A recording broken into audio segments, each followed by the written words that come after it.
podcast that's all about Squatch. I'm your host Joshua Cantu, and with me is Jim Myers. How you doing today, Jim? Awesome. All right, so today we got a special guest phone caller on the line a little later, but first, just jumping right into it, I wanted to know about gifting, Jim. Can you tell me about gifting sites? Yeah, like Christmas and no. Gifting refers to the idea. The idea behind it is we believe Sasquatch is intelligent, that they are more than just a brute animal, so that they at their level of intelligence, they're curious. They are aware that we're in the woods when we're there. So we started gifting based on some other people that have been doing this for a while. And the idea is to go somewhere, pick a spot where you believe there are Sasquatch in the area, and we can explain on another podcast how we know that or why we believe that they're in an area. But assuming that they're already present and that they're watching us, we will go to a spot that no one else knows about. We'll pick a spot that we can get to, but no one else is aware of. And we'll take some things just to put in the woods and see if they come after we're gone and manipulate or take what we've been working with. So usually we started off using things like marbles and shells and crystals and deer tines, which are the ends of deer antlers when you cut off the sharp end, just that sharp end. And we would put them at this place. We would take a picture when we left.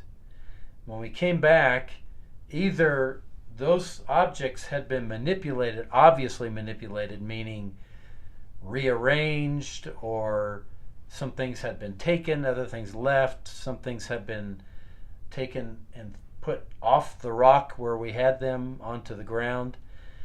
And again, intentionally, we did not put food. We didn't want to make it confusing as to whether it was a raccoon or a possum or something else. Food was too easy to do that with. So we put things that we didn't think other animals would be interested in.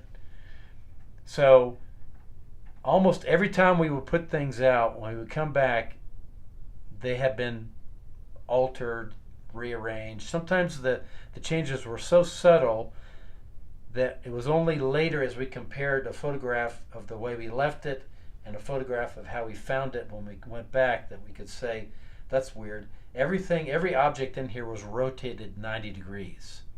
Oh, wow, so it's not like... Very subtle. It's not like subtle. A high wind could have came in and... Or three of the objects were turned upside down, the rest were left where they were. Weird. Very, very subtle. So then we just got more advanced as we went, where we would leave things in jars with the lids on. We would come back and the objects would have been removed, which would require something to hold the jar and open the lid, unscrew the lid. Bears typically don't unscrew anything. Yeah, they would just break it. They just smash it if there's something they want. So again, the more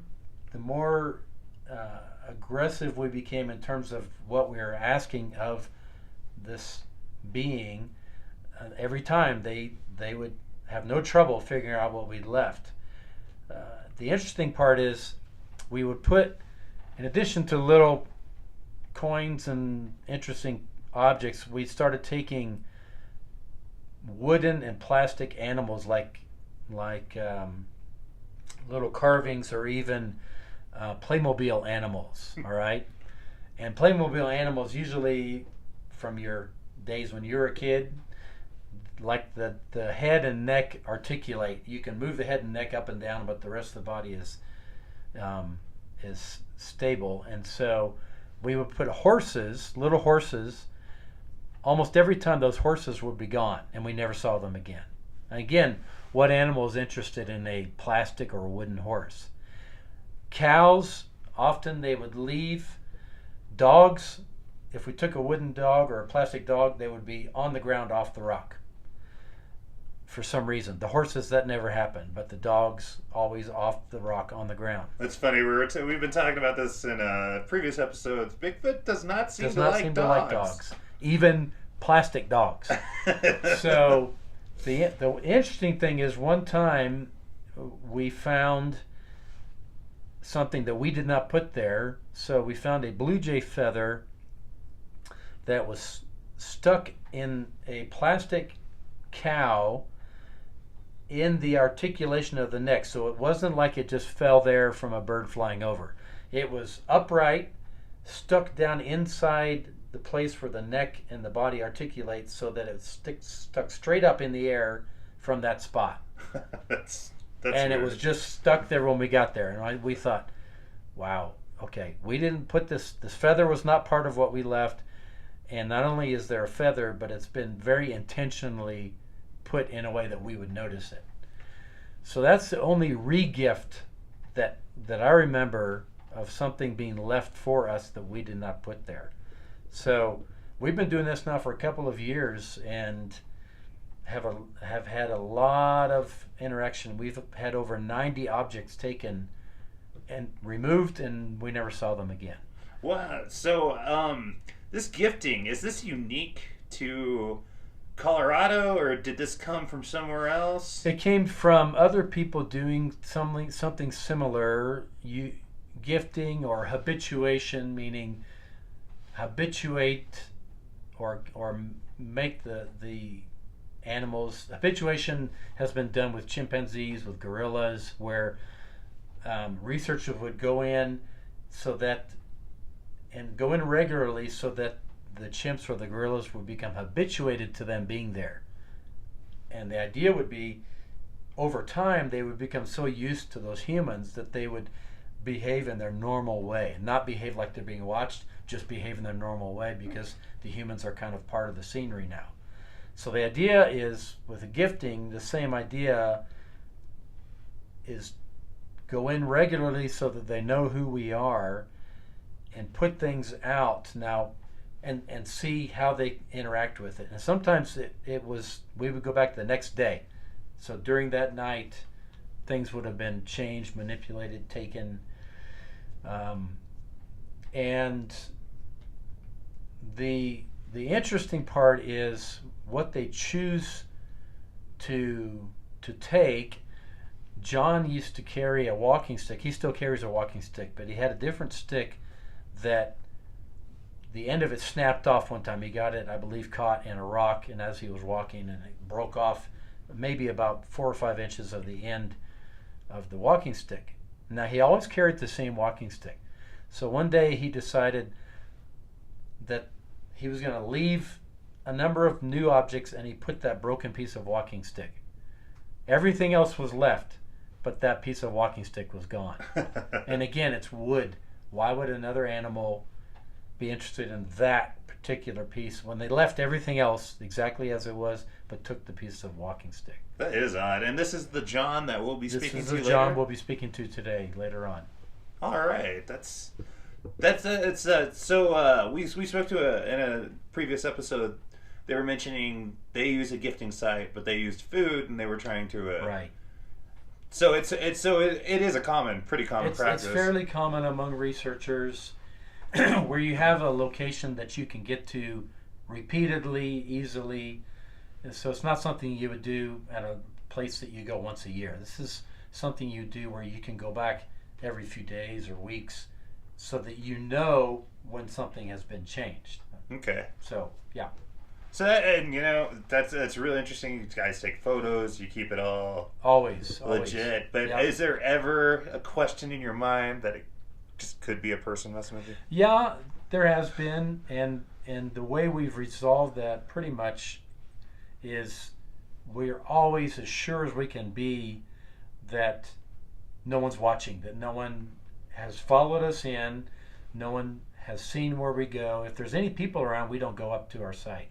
Okay. We wait till the people are gone. Now, John and I have both taken guests to our gifting site, but they were people that we trust and who have given us their word that they would never tell anyone where this site is. And they're usually people who do not live in Bailey. They come from outside, from, you know, they've come to see us from out of state or something. So it's not like they're going to go back regularly. So we try to eliminate the human element. Doesn't mean someone could not just happen on our gifting site, but it's not on a trail. It's off the trail, and so you'd have to just, by total luck, have come across this. You couldn't be looking for it. You'd never find it. Yeah. So, Do you think this is something that might have originated back in the day, like Native Americans? Is this where that... I don't know. You know, I think it goes back to the whole habituation idea, and we know they're intelligent, so we've been trying to think of ways that they can demonstrate that level of intelligence. And so we have some ideas for the future, which I won't go into now, that would really test whether they are thinking and reasoning. If we try that and it's successful, I'll mention it in a future podcast. But we're just always trying to find a way to, even now when we're doing gifting, we'll rearrange things, and we do it in such a way that we try to eliminate even other animals affecting this. That if something is changed, we're as sure as we can be that it's by an intelligent being of some kind, not just a raccoon, not a squirrel, not something like that. Yeah. You know, come to think about it, habituation is something actually wildlife videographers and cameramen do. You go out and, you know, to where your subject's going to be at, or where they're trafficking most, where you see them, and you kind of hang out just to become just to show them, look, I'm not going to be a problem. I'm not a threat to you. Yeah. Yeah, exactly. Well, all right. I guess now that we know what gifting is, let's you want to take it to the phone lines? Sure. All right. So I guess we'll call this segment Talkin' Squatch. Talkin' Squatch. Yeah. Why not?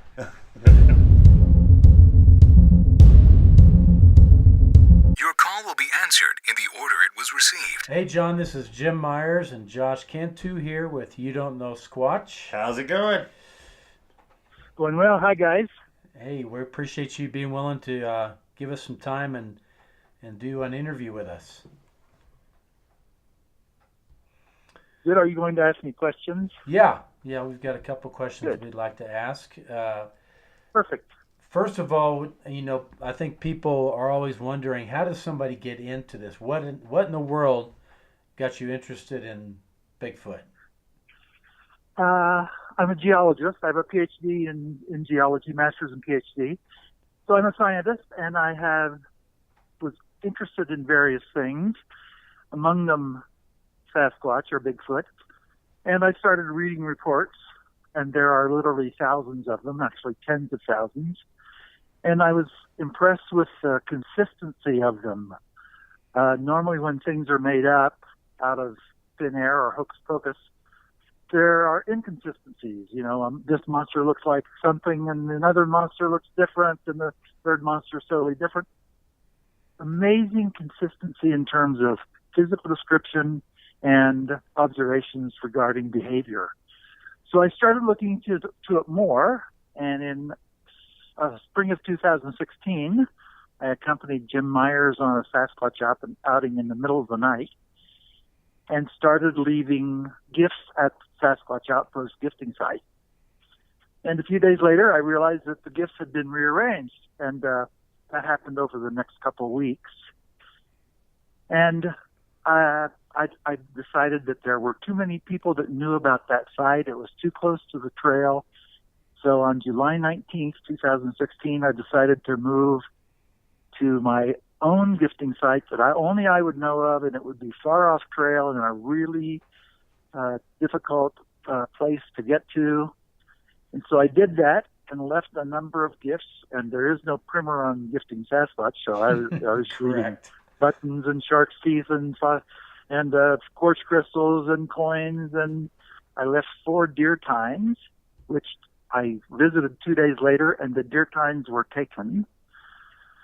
The 8 feathers that I had left with the deer tines, they were actually through holes in the deer tines, had been removed, and each one broken in half and placed in a little pile down by the gifting rock. And that was the start of my gifting, and from there on I've had literally over 80 or 90 gifts taken. Well, that's crazy. And That's another over a scientist at two-year that. period. Yes, yes. So that's very interesting. You were saying that you've been researching the consistencies in people's stories.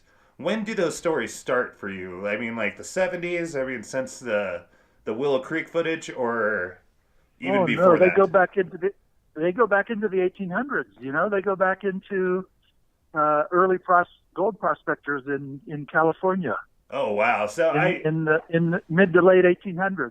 see. I would just assume consistent because everybody saw the footage, but wow, it goes back that research goes back that far. Okay.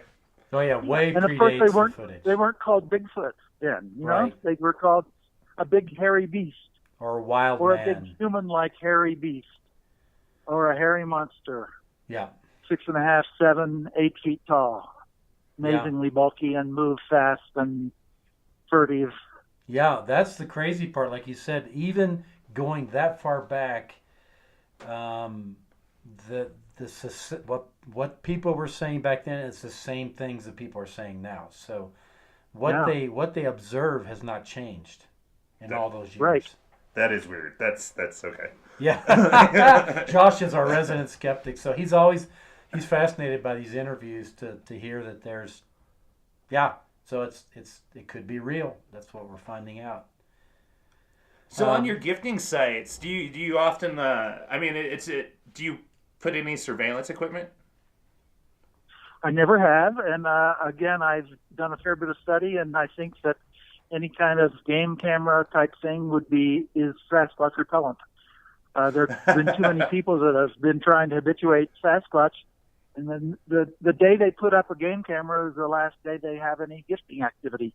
Right. Sometimes when they take the game cameras away, the gifting activity returns, and sometimes it doesn't. I'm not. One thing that has to do with my own personality is I'm not really on a journey to prove to anyone the existence of Sasquatch. I am convinced myself that Sasquatch exists. I am on a journey to kind of try to understand more about them. I think the day is coming in some future, maybe tomorrow or maybe 10 years from now, where I think as a civilization we'll embrace the idea of Sasquatch as a reality. And we need to be prepared to be able to make sure that there is habitat for those beings and that we know how to interact with them or how to keep from interacting with them. Yeah, there is something to your Bigfoot repellent remark. And it's always weird when you see cameramen under the ocean and there's always a bunch of sharks around them, but they're attracted to the actual mechanics of the camera, the electric signal that it's like sending out. So there could be something to the opposite, sure. Maybe that sense is in him, and he's like, "Hey, I don't get that away from me." Well, and John and I just haven't wanted to risk it. Yeah, John and I. Even when Jim takes stuff in the woods with me, and I kind of advise him not to. Yeah, we've gone out many, many, many times together and share some gifting sites. But I'd love for you to tell them about two things that happened to you, John. One of the times, or a couple of times, when you were out on your own, and one had to do with a sighting, and the other had to do with something that was thrown in your direction. Would you tell us about those? Certainly. I've had pine cones thrown at a tree near me, not at me, but at a tree near me twice. I've had a big pile of food left for me in a place where I would have had to stumble across it. And I've had one sighting that was purposeful because it was preceded by whoops and ground thumps. I'll start with the first pine throwing incident because that was the first thing. I had been to a gift site that Jim and I had been using. Only the two of us know about it. And a circle of 13 stones had been left on the gift site, and I felt that was a signature glyph left for me by a friend. So I was really excited. I was singing I Love the Mountains, tapping my staff to the music, coming down the trail, and I pulled out my cell phone to call Jim to tell him that because I was giddy. And I hear a whoop. and then I hear 4 ground thumps right behind me that were loud and almost shook the earth. So by this time, the phone is down at my thigh. Don't have it at my ear. And then I hear a click, and right in front of me is a pine cone falling from a tree. So I'm looking up where that pine cone was falling from, and one comes right over my head from my back, through the air, and hits the same exact spot, same tree, and then a third. And by that time, Jim's calling me back and say, "John, you called." And I said, "Jim, something just threw pine cones at me." And, "Well, I how should many?" I add said, here 3. for clarity, John, that the Okay. woods at that place are very thick. So Yeah. it's not an easy There is an opening above the trail, and that's where I saw them coming across the sky. And I walked down and picked up 3 little hard green pine cones that hadn't opened yet. And I actually collected them in a plastic bag. 2 days later, I left them at the first gift site, and they were taken. Wow. And they were coming from across the trail. This is what you're describing. It's not like they fell from the sky or anything. Behind me up the hill and across the trail. Over his head through the air. So they were thrown from in the woods over the trail to a tree on the other side of the trail. Correct. And then that happened. I took my niece from Nebraska up to a gift site. And that was weeks later. And she's kind of walking behind me, and it's rugged. She's kind of down in the gully, and she's kind of bent over. And I'm looking down and I say, "Lisa, are you okay?" And she says, "Something just threw pine cones at me." And so I'm watching her, and I see a couple hit the tree that she's looking at. And I said, it threw 2. She said, "No, there were 7 that were thrown." Did they hit her? No, they went over her head, well over her head, like 20 feet or 15 to 20 feet over her head, hit a pine tree that was below her on the hill, and then fell right in front of her about 10 feet at the base of the tree as she's looking down at it. At this point, were you fearful? No, I've never been fearful. Really? I mean, if something was throwing stuff at me in the woods and I didn't know what it was, I'd be a little scared. In fact, I have a sense. I used to carry bear spray with me all the time because when I looked for Sasquatch tracks, and I found, I think, 4 different sized ones, I find more bear tracks. They're all over the place. So I used to carry bear spray with me. Now I have the sense that when I'm not alone, when I'm out in the woods and Sasquatch is near, that I'm safer than I would be if I were just alone with bears. I think a Sasquatch would be the last thing a bear would like to contend with, at least a black bear. Kind of like a dolphin and shark thing, you know? Right. It's good to go surfing if the dolphins are in the water. And there are bears in the area where John and I go, because I've caught them on the game cameras. Not game cameras at our gifting site, but a game camera along the trail, and black bears have been on the camera. So. And also lately, moose, which is kind of a new thing for us. We have found moose scat and saplings that have been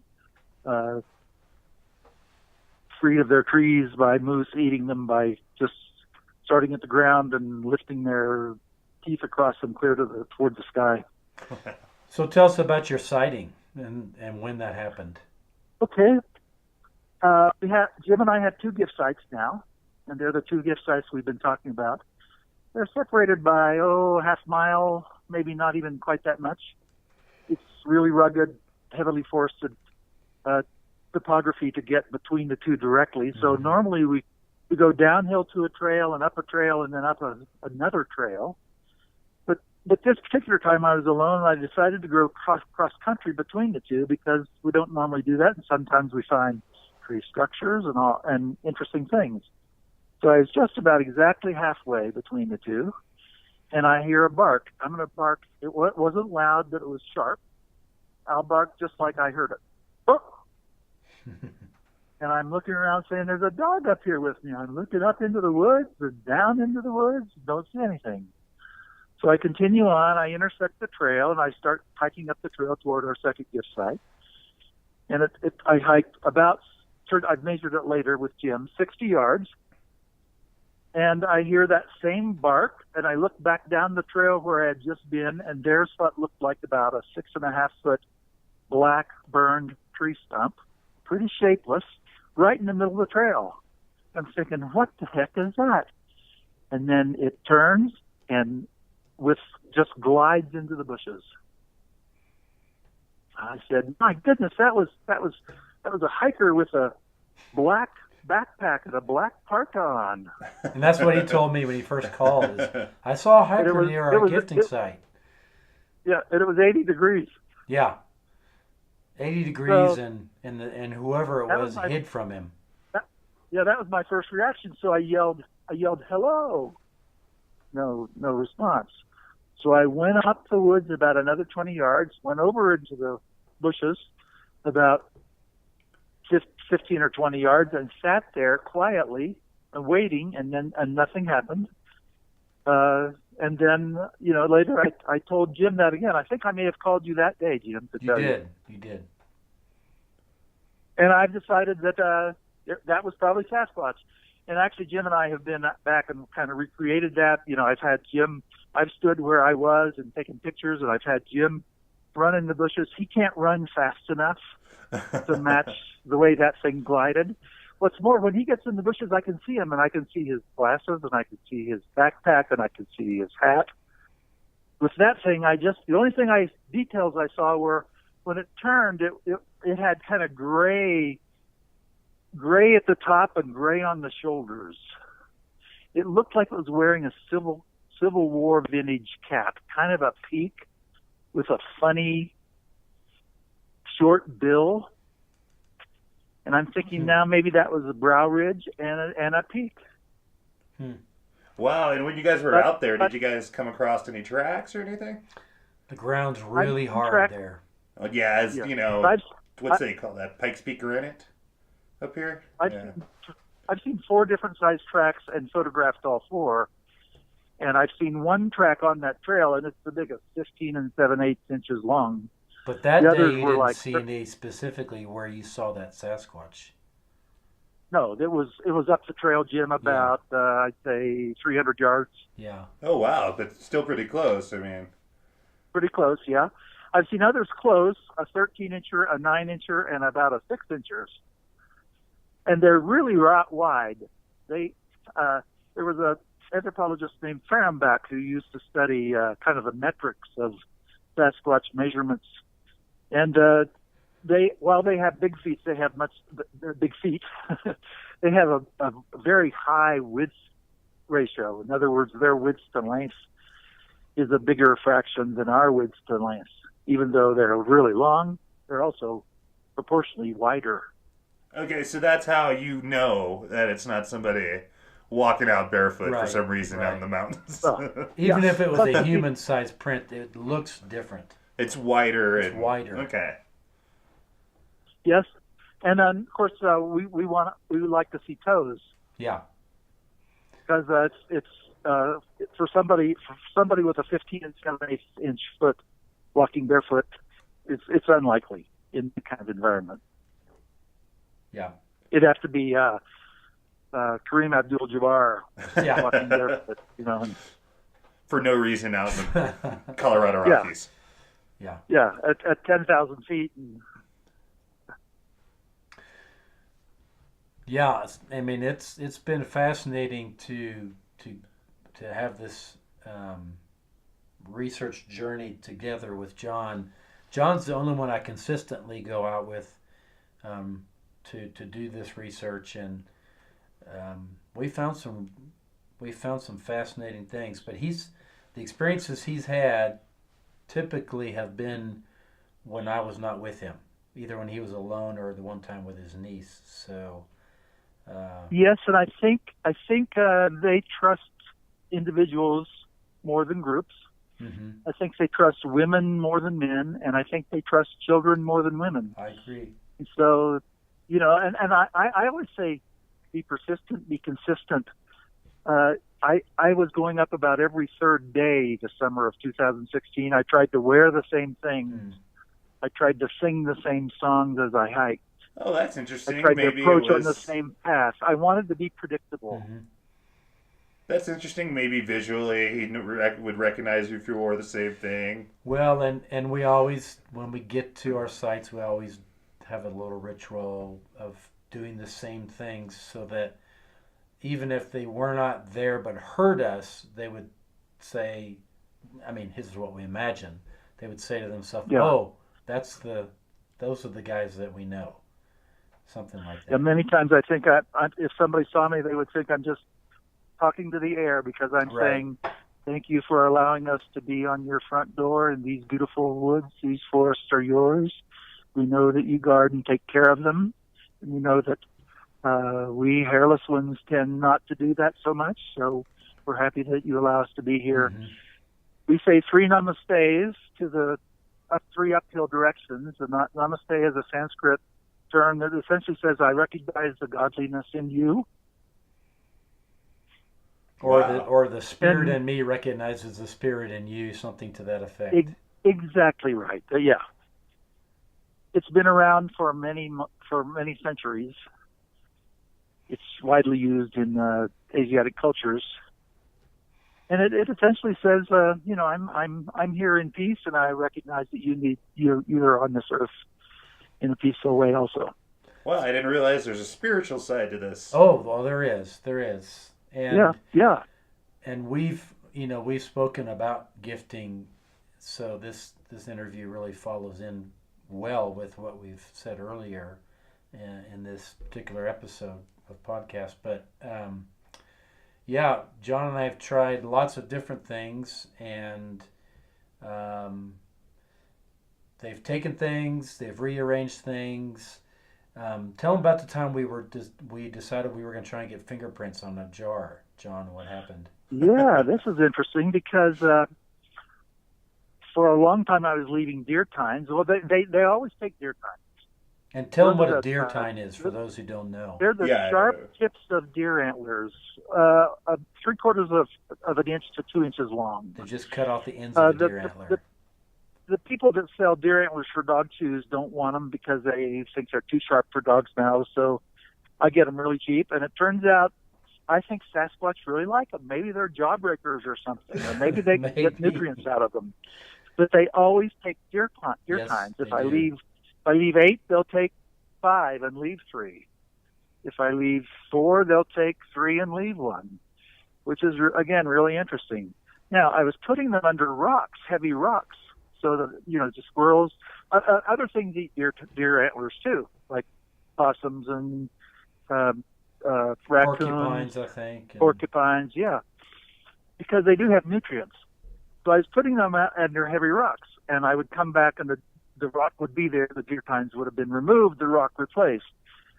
So Jim and another friend said, "Well, you know what you need to do? You need to put them under glass with a rock on top, and if they remove the glass, we'll get fingerprints." So I started putting them under empty plastic peanut butter jars and plastic and glass jars with rocks on top. Every time I did, I would come back and the jar would be down on a kinnikinnick bush, and the rock would be back in place, and the deer tines would be gone. We tried to get fingerprints off those. It didn't work. Nothing worked. The first time it happened, I said, "Oh, something's knocked the glass off. It's rolled down there." And then when I went up, I said, "No, well, the rock's been replaced." I now know that is a sign for me to get that out of the forest. I now know things that are put on the kinnikinnick bush, those are to be removed. But there was... Whoever's taking those gifts doesn't want those. There was one time we put a bunch of deer tines in the jar without a lid. So just kind of put the jar down over the deer tines. And we had rocks around it. We had a very large rock on top of the jar holding it down. And when we came back, everything was exactly as we left it, but the jar was empty.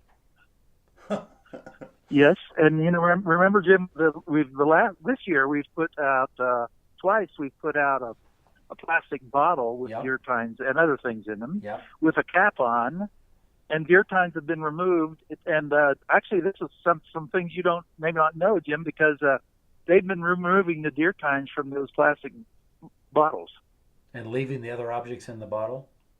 leaving the other objects in the bottle. I don't know if they're taking the lid off. There was a hole in the lid, like something scratched it one time. I think the second time, though, they would have had to unscrew the lid, take deer tines, and put the lid back on.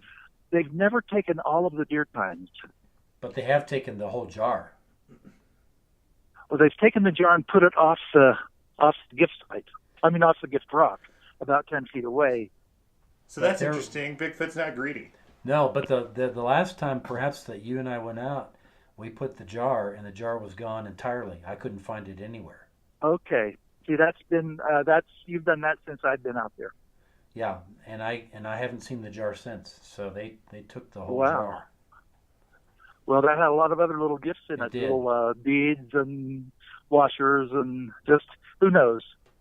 And we say they. Our assumption is it's Yeah. something intelligent. We've never observed them taking or manipulating the things we leave, but the things we leave would not be interesting to bears or other animals.